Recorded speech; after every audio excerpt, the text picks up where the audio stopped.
Bismillahirrahmanirrahim. Assalamualaikum warahmatullahi wabarakatuh. Perkenalkan, kami dari kelompok 8 kelas 3A. Di sini saya Siti Munawaroh, NPM 172154083 berserta dua rekan akan membahas materi mengenai keanekaragaman hayati, baik itu konsep, pengukuran, dan pengelolaannya. Langsung saja ke materi pertama, mengenai apa itu konsep dan definisi keanekaragaman hayati dalam konservasi biologi. Nah, kita pasti sudah mengenalkan apa itu keanekaragaman hayati. Tentu keanekaragaman hayati ini tidak hanya memiliki banyak definisi, tapi juga memiliki banyak sekali konsep. Nah, keanekaragaman hayati ini sering juga disebut dengan biodiversitas, di mana mengingat bahwa Indonesia menjadi salah satu negara terbesar setelah Brazil yang memiliki begitu banyak keanekaragaman hayati. Nah, di sini saya menampilkan beberapa konsep keanekaragaman hayati. Yang pertama, bagi mereka yang terlibat dalam studi sejarah alam, keanekaragaman hayati merupakan elemen biotik alam yang dapat dideskripsikan dan diklasifikasikan. Nah, alat untuk deskripsi dan klasifikasi tersebut adalah menggunakan taksonomi.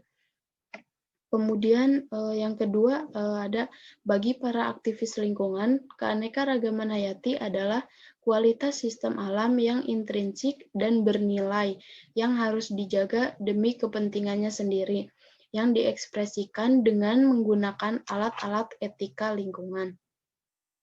Kemudian selanjutnya ada bagi mereka ahli biologi konservasi, keanekaragaman hayati adalah aspek sistem kehidupan yang akan dikarakterisasi dan dijelaskan secara deskriptif, parameter terukur yang memberikan wawasan tentang struktur komunitas, proses lingkungan, dan fungsi ekosistem. Nah, dari beberapa definisi ataupun konsep keanekaragaman hayati, saya menggarisbawahi bahwa agar mudah diingat apa sih keanekaragaman hayati itu. Nah, di sini keanekaragaman hayati menggambarkan bermacam-macam makhluk hidup atau organisme penghuni biosfer, baik itu tumbuhan, hewan, dan mikroorganisme, termasuk termasuk gen yang mereka miliki serta ekosistem yang mereka bantu menjadi lingkungan hidup. Ya, di sini ada biologi konservasi. Nah, apa sih biologi konservasi itu? Biologi konservasi merupakan disiplin ilmu yang dikembangkan untuk usaha pelestarian biodiversitas yang merupakan gabungan dari berbagai macam ilmu untuk membahas krisis biodiversitas atau ilmu multidisiplin yang dikembangkan sebagai tanggapan untuk menghadapi krisis. Nah, biodiversitas atau keragaman hayati ini merupakan mengingat tadi yang telah saya jelaskan tadi, merupakan salah satu hal penting dalam kelangsungan hidup manusia, sehingga timbullah disiplin ilmu biologi konservasi ini. Nah, konservasi dibagi menjadi dua macam, yaitu ada ex situ dan in situ, di mana ex situ ini merupakan konservasi yang berada di luar habitatnya, sedangkan in situ ini sebaliknya, konservasi yang berada di dalam habitatnya. Selanjutnya, di sini ada keanekaragaman hayati dan fungsi ekosistem. Seperti yang telah saya jelaskan tadi mengenai berbagai konsep dan definisi keanekaragaman hayati, di sini ada berdasarkan perspektif manusia, ekosistem memiliki 4 fungsi, diantaranya yang pertama ada sebagai provisioning service atau penyedia jasa, di mana hasil ekosistem yang digunakan manusia adalah untuk bahan pangan, energi, maupun struktural. Kemudian yang kedua ada regulating service atau layanan mengatur, di mana ini untuk mengurangi variabilitas dan keparahan peristiwa yang terjadi di lingkungan sekitar, misalnya seperti bencana alam, banjir, longsor, dan sebagainya. Kemudian yang ketiga ada supporting service atau sebagai pendukung, di mana penyedia ekosistem fisik atau platform serta proses penting untuk aktivitas manusia seperti tanah untuk tumbuh tanaman, kemudian ataupun oksigen yang dihasilkan dari fotosintesis. Nah, kemudian keempat ada cultural service, di mana ekosistem yang dijadikan sebagai rekreasi intelektual dan pembaruan spiritual. Selanjutnya di sini ada hubungan antara keanekaragaman hayati dan fungsi ekosistem. Nah, seperti yang telah saya sebutkan tadi mengenai beberapa fungsi ekosistem, karena mengingat bahwa keanekaragaman hayati ini keanekaragaman hayati ini merupakan keanekaragaman hayati yang bukan hanya meliputi tumbuhan saja, tapi keanekaragaman hayati ini meliputi tumbuhan, hewan, bahkan mikroorganisme dalam suatu ekosistem. Nah, maka keanekaragaman hayati ini memiliki hubungan penting dengan fungsi ekosistem. Nah, bisa dilihat dengan adanya hubungan itu, dengan hilangnya keanekaragaman hayati bisa mengurangi kapasitas ekosistem untuk melakukan fungsinya. Kenapa bisa seperti itu? Karena ekosistem yang memiliki keanekaragaman spesies tinggi menghasilkan lebih banyak biomasa dan menangkap lebih banyak sumber daya. Nah, secara khusus beberapa kombinasi spesies melengkapi pola penggunaan sumber dayanya. Yang pertama di sini dijelaskan ya, dalam studi eksperimental ekosistem padang rumput, jumlah spesies yang dibutuhkan untuk memaksimalkan fungsi ekosistem meningkat dengan mempertimbangkan jumlah proses ekosistem. Nah, bisa dilihat di gambar di sini jumlah spesiesnya semakin banyak. Kenapa semakin banyak? Karena untuk memaksimalkan fungsi ekosistem agar selalu meningkat, nah jumlah spesiesnya yang dibutuhkannya harus banyak, tapi tidak lupa dengan mempertimbangkan jumlah proses ekosistem tersebut. Nah, ada juga spesies langka sekalipun dapat memberikan kontribusi penting bagi stabilitas, terutama dalam lingkungan yang berubah. Nah, selanjutnya ada grafik A dan grafik B. Nah, di grafik A bisa dilihat di sini biomasa total dan di bawah permukaan tanah dalam komunitas tumbuhan meningkat seiring dengan peningkatan kemerataan spesies. Namun, peningkatan ini bukan hanya disebabkan oleh kemerataan spesies, tapi juga bisa juga oleh kekayaan spesies. Nah, ini menjadi salah satu bukti bahwa keanekaragaman hayati berkontribusi pada peningkatan produktivitas ekosistem. Kemudian di grafik grafik B terdapat pentingnya keseragaman spesies di lahan lama. Mengapa penting keseragaman spesies di lahan lama ini? Agar fungsi keanekaragaman hayati dan ekosistem berjalan dengan baik.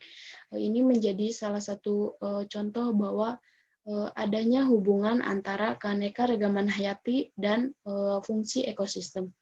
Mungkin sekian yang dapat saya sampaikan, kurang lebihnya mohon maaf.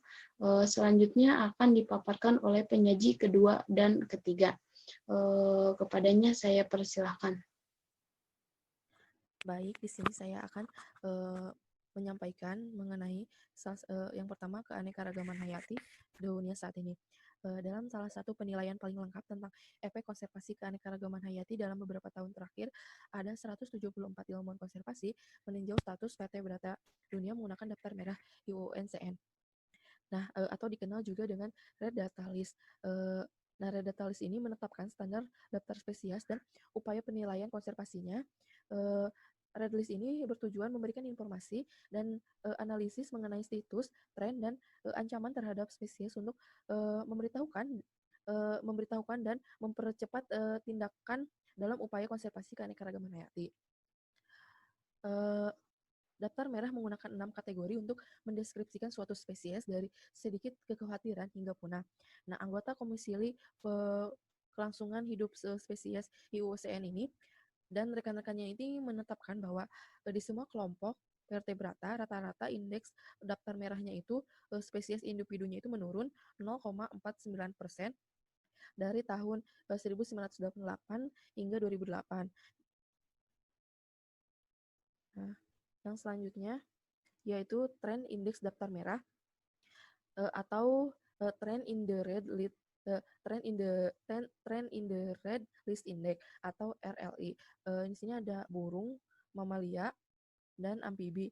Nah, perubahan yang diamati pada RLI ini untuk masing-masing kelompok bisa dilihat ini yang garis hitam dibandingkan dengan tren yang diharapkan dalam RLI ini jika spesies yang mengalami peningkatan status karena tindakan konservasi tidak mengalami perubahan status ditandai dengan warna merah.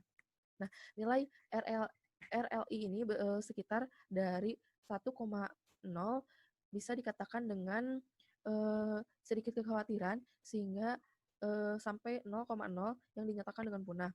Nah, tren penurunan RLI ini menunjukkan peningkatan tingkat kepunahan spesies.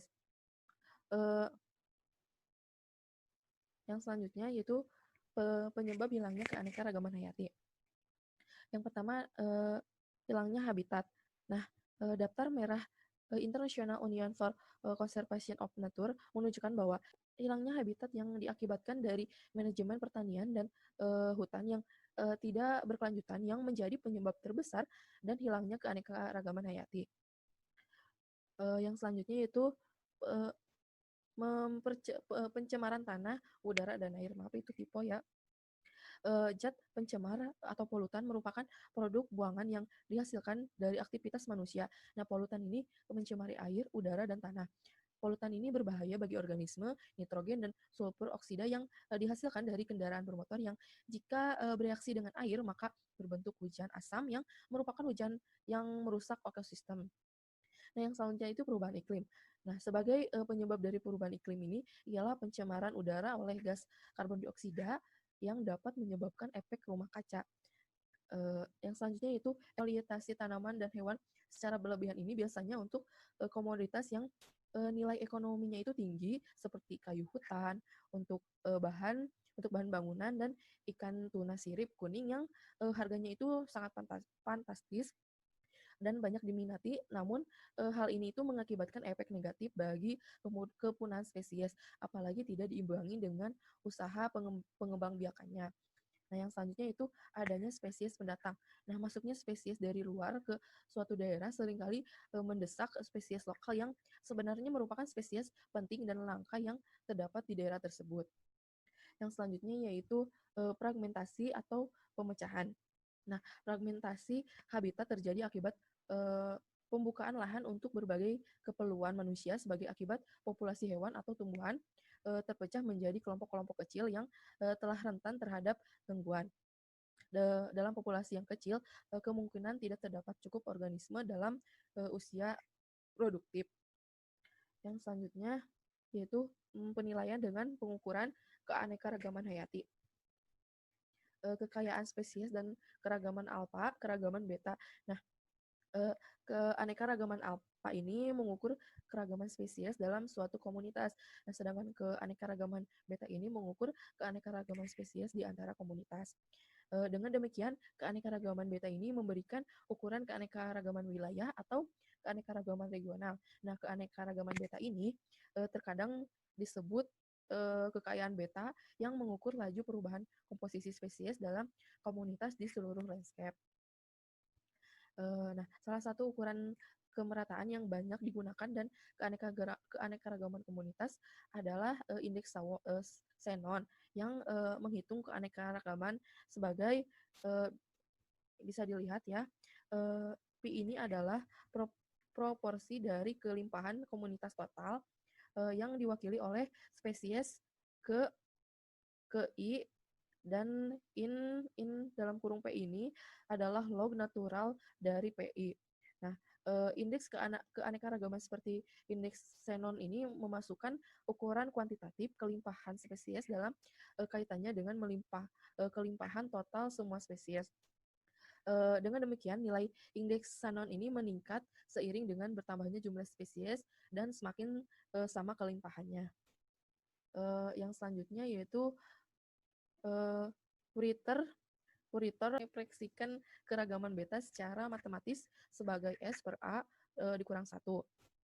Nah, dengan S ini adalah jumlah spesies di seluruh kumpulan situs, dan A ini mewakili jumlah rata-rata spesies per lokasi. Nah, dengan lokasi yang disadari dengan ukuran umum, jika setiap lokasi memiliki jumlah spesies yang sama, maka S per A per alpha 1/4 1 dan S per A 1/4 0. Nah, dalam hal ini nilai keragaman beta akan menjadi 0 jika semua lokasi sampel memiliki komposisi spesies yang sama, yang menunjukkan sangat homogen landscape sehubungan dengan gradien lingkungan tertentu, yaitu setiap lokasi memiliki spesies yang persis sama dan tidak ada keanekaragaman. Yang selanjutnya yaitu keragaman gamma. Nah, keanekaragaman gamma ini mengacu pada keanekaragaman spesies di seluruh tingkat landscape yang lebih luas. Nah, keanekaragaman gamma ini digunakan untuk mengekspresikan keanekaragaman sebagai jenis komunitas dalam suatu landscape. Dan ahli ekologi ini mendefinisikan keragaman gamma ini sebagai kecepatan di mana spesies tambahan ditemukan sebagai pengganti geografis dalam tipe habitat di tempat yang berbeda. Tidak seperti keanekaragaman beta, si keanekaragaman gamma ini tidak bergantung pada habitat dan dihitung sebagai bisa dilihat ya, dalam rumus ini D itu adalah jarak di mana pergantian spesies terjadi, dan G dan L ini adalah laju perolehan dan hilangnya spesies. Nah, di sini ada hubungan antara keragaman alfa, beta, dan gamma pada skala landscape. Hubungan semacam ini tuh dapat dipahami dan diukur secara kuantitatif pada sumbu dimensi. Nah, yang A itu jumlah spesies yang saling terkait, terus perubahan kondisi lingkungan atau jarak melintasi landscape yang lebih besar atau keanekaragaman gamma. Nah, secara konseptual kita itu dapat memvisualisasikan. Nah, yang B itu setiap jenis keanekaragaman, setiap inventaris semua spesies dalam satu komunitas. Nah, di satu lokasi. Perubahan di diferensiasi ini komunitas yang berbeda di situs yang berbeda, keanekaragaman beta atau keanekaragaman yang mungkin kita temui di antara semua komunitas yang yang akan kita temukan di suatu wilayah. Nah, cukup sekian dari saya. Terima kasih.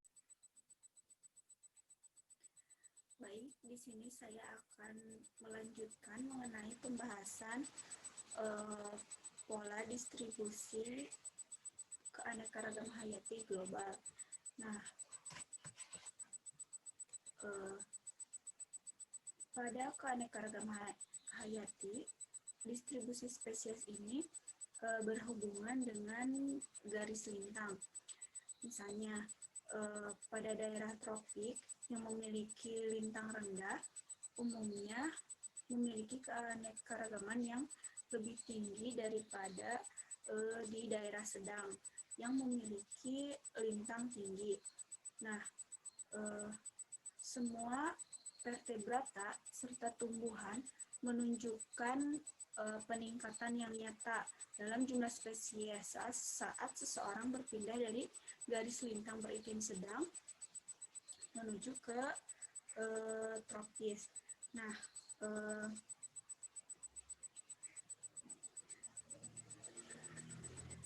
namun ada pengecualian di mana keanekaragaman dapat meningkat di daerah yang beriklim sedang atau bahkan beriklim kutub.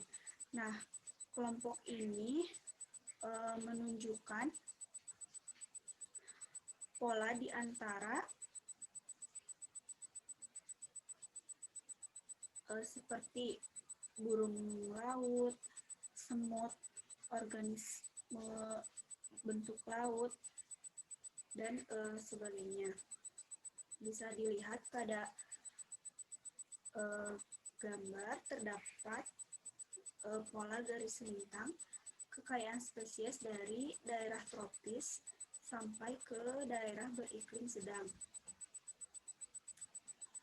Selanjutnya, seperti halnya pada garis lintang, keanekaragaman hayati juga mengikuti hubungan terbalik dengan adanya ketinggian.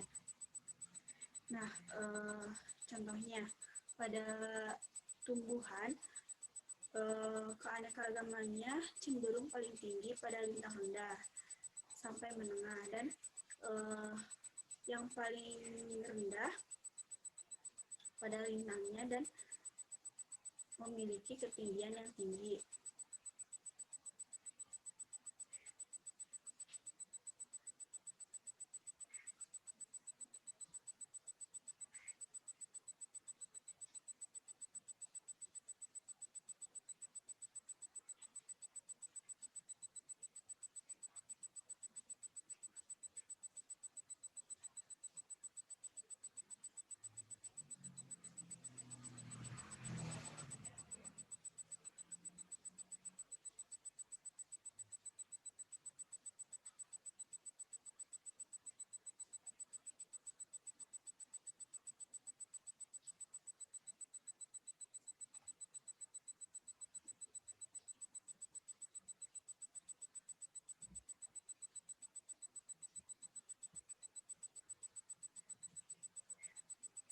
Nah, selanjutnya pada habitat darat seperti halnya hutan hujan tropis memiliki keanekaragaman hutan yang lebih tinggi daripada semua habitat lainnya.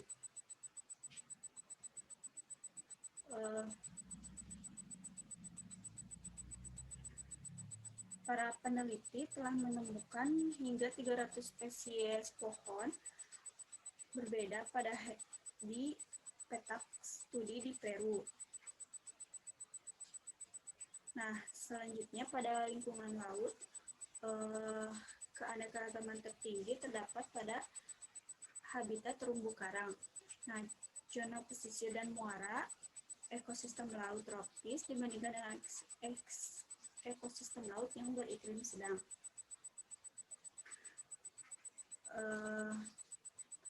Selanjutnya,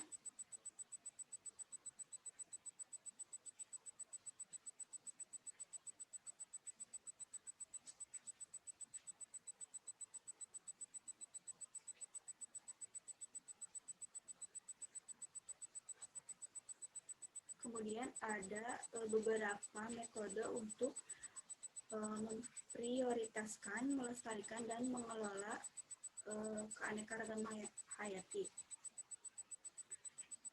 Nah, sebelum itu, di sini saya akan menjelaskan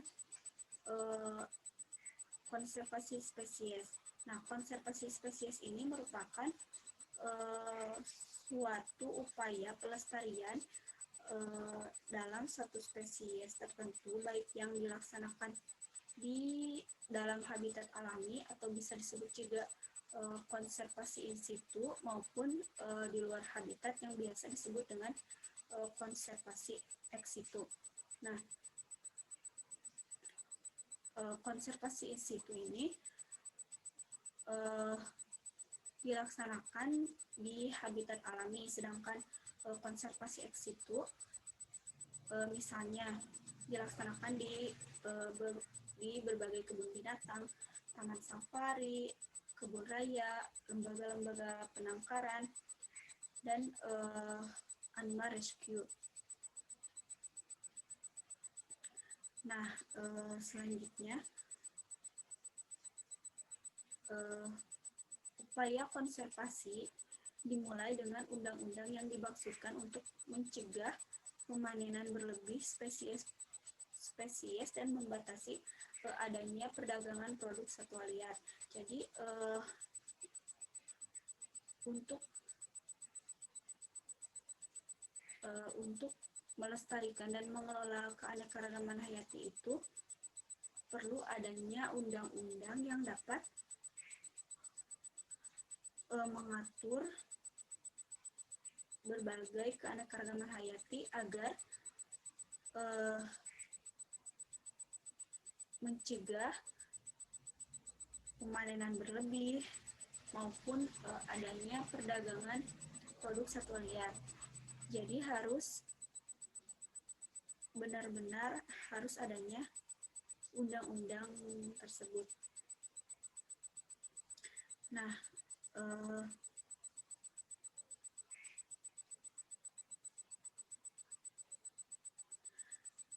manajemen perundang-undangan konservasi sumber daya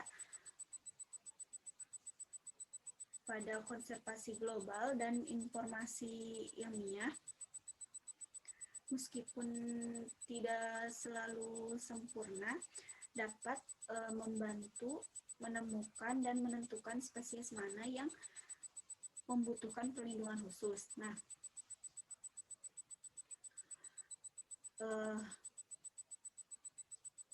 misalnya dalam Red List IUCN atau International Union for Conservation of Nature and Natural Research.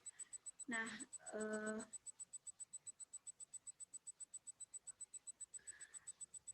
tujuan adanya IUCN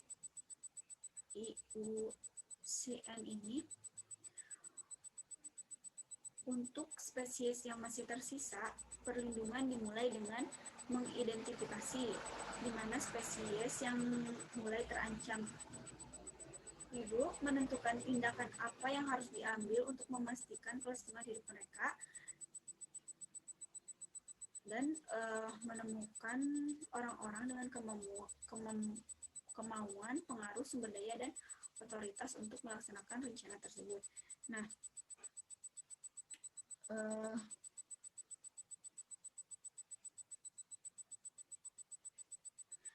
Red List ini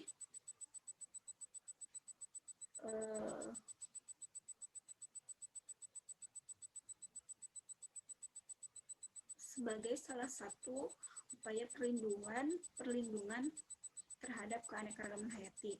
Nah, upaya konservasi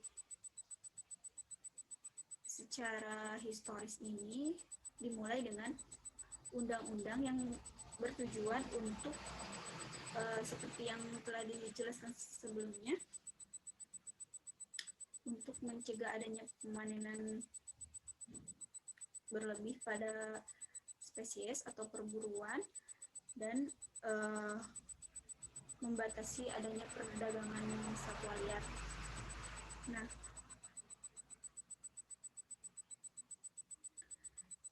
selanjutnya selain IUCN ada juga CITES, di mana CITES ini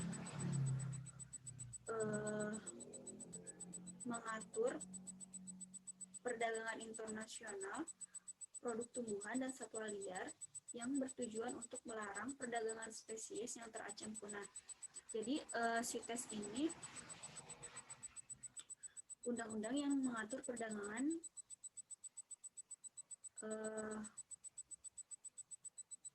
untuk membatasi perdagangan tumbuhan dan satwa liar. Nah, tetapi CITES ini memiliki kekurangan, yaitu suatu negara membutuhkan kekuatan serta kapasitas penegakan hukum yang tinggi untuk menjadikan undang-undang konservasi yang penting.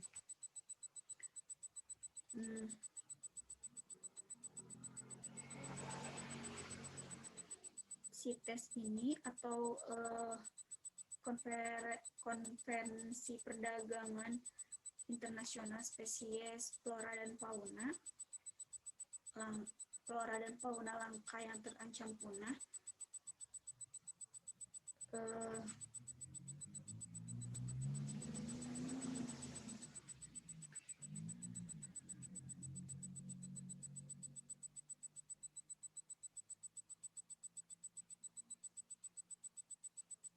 Untuk melindungi keanekaragaman hayati flora dan fauna.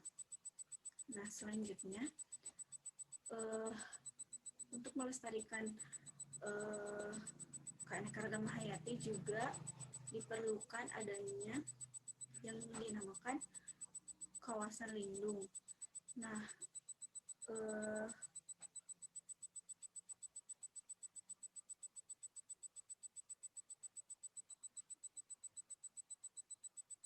kawasan lindung ini bertujuan untuk melestarikan habitat dan ekosistem di mana spesies langka yang masih hidup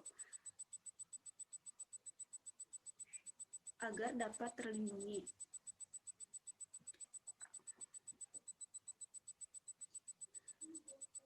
Bersamaan dengan pengembangan undang-undang konservasi untuk melindungi suatu spesies, nah upaya konservasi juga diperlukan adanya kawasan lindung.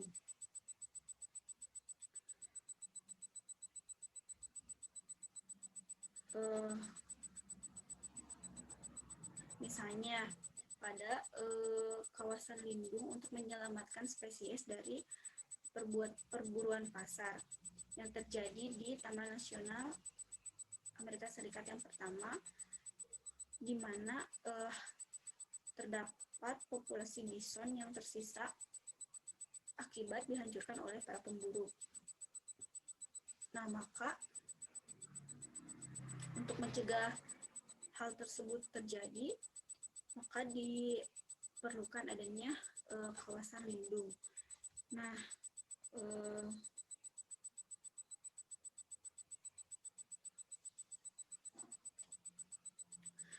dalam upaya konservasi keanekaragaman hayati global saat ini, Komisi Dunia untuk Kawasan Lindung WCPA IUCN menyediakan jaringan keahlian kawasan lindung utama dunia kepada komunitas konservasi untuk dapat membantu pemerintah dan organisasi konservasi dalam merencanakan dan membuat kawasan konservasi yang dilindungi.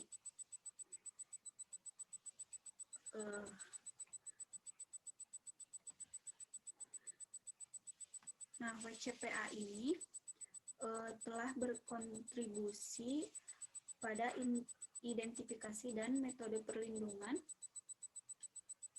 yang efektif pada kawasan dengan keanekaragaman yang tinggi. Nah, yang dilakukan melalui pengembangan kriteria dan metodologi untuk mengidentifikasi kawasan keanekaragaman hayati utama. Nah,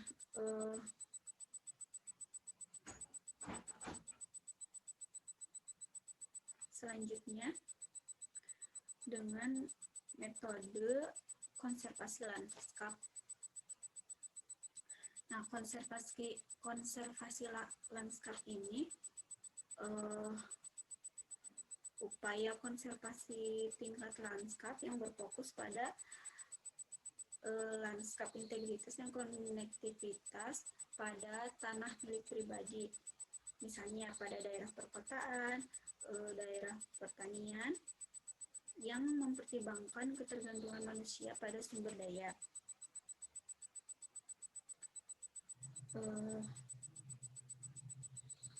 Misalnya dengan konservasi lanskap ini dengan menggambarkan sebagai proyek pembangunan terpadu. Nah,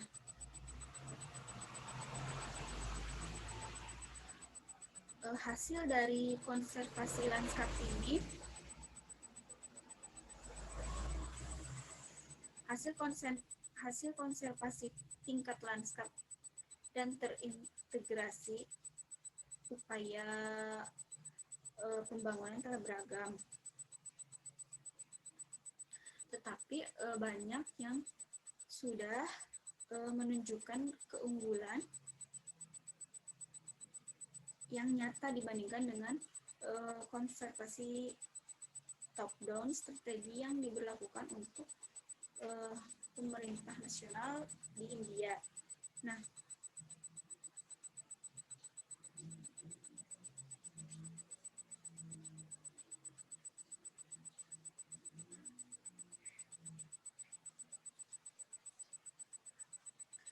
selanjutnya ada metode konservasi keanekaragaman hayati di perkotaan.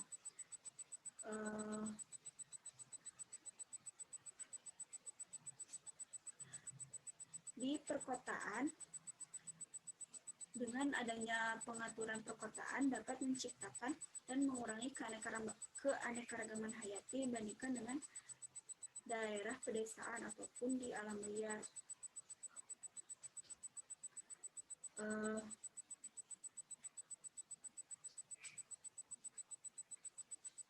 Sebagaimana disebutkan bahwa dalam penelitian terbaru menunjukkan bahwa pusat kota dapat memiliki populasi yang lebih tinggi pada hewan liar daripada daerah pedesaan, dan pusat kekayaan spesies tertinggi dan keanekaragaman hayati lokal dan regional.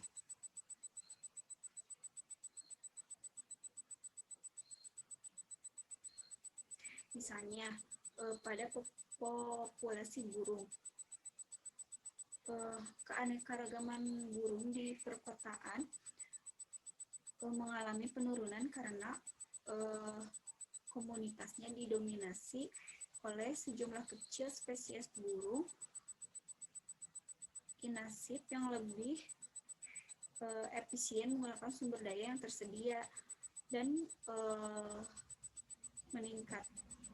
meninggalkan lebih sedikit makanan yang tersedia pada penjelajah yang kurang efisien.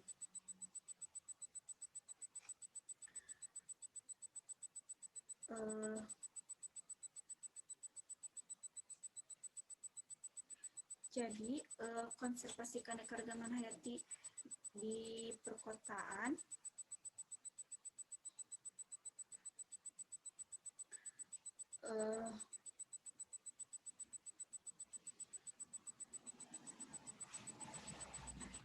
dalam pandangan tradisional tentang konservasi, pusat kota tidak pernah dianggap sebagai kontributor yang besar keanekaragaman hayati. Nah, pandangan itu perlahan berubah sebagai tanggapan atas tren global yang tak terhindarkan dalam urbanisasi. Tetapi juga dalam studi terbaru menunjukkan bahwa perkotaan juga bisa berkontribusi besar pada keanekaragaman hayati regional di beberapa keadaan. Misalnya